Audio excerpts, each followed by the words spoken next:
Cinema. ఏం sir ఎలా ఉంది? కొంచెం బిజీ అయిపోయారు. మీ సినిమా బాగా సక్సెస్ అయింది, సుమతి శతకం. అలాగే మన సినిమా కూడా త్వరలో రాబోతుంది. మరి నేను చెప్పిన సిచ్యువేషన్ గుర్తుపెట్టుకున్నారా?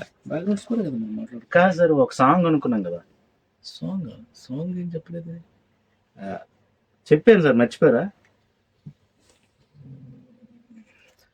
అది అమ్మాయి మేడపైకి వెళ్తుంది, పైన ఏదో ఉంటుందండి, అదేనా సిచ్యువేషన్?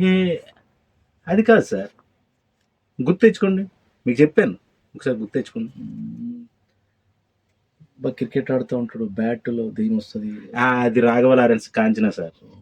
మన సబ్జెక్ట్ అది కాదు.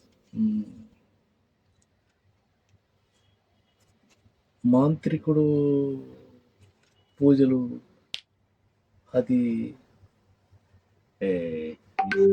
మంది చంద్రముఖి, కాంచన ఇవన్నీ అయిపోయాయి సార్.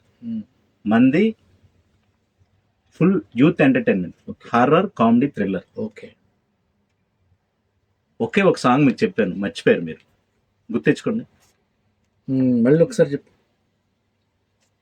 ఇది విలన్కి ఒక సాంగ్ కావాలి మన సినిమాలో. ఇది విలన్కి సాంగ్? అవును, మీరు విన్నది కరెక్టే. మన సినిమాలో విలన్కి సాంగ్ ఉంది. ఇప్పుడు నేను సిచ్యువేషన్ చెప్పలేను, మీకోసం ఒక మెటీరియల్ రెడీ చేసి పెట్టా. మీరు బాగా చదివి ట్యూన్ చేసి నాకు వినిపించండి, అప్పుడు మాట్లాడదాం. ఏంటి ఇదంతా సాంగ్ మెటీరియల్? చదివి నాకు ఫోన్ చేయండి, మీరు ట్యూన్ రెడీ అయ్యాక నేను వస్తాను. ఇదే స్క్రిప్ట్ లాగా ఉంది, ఇంకా దీని ఈ సాంగ్ స్క్రిప్ట్ అంటే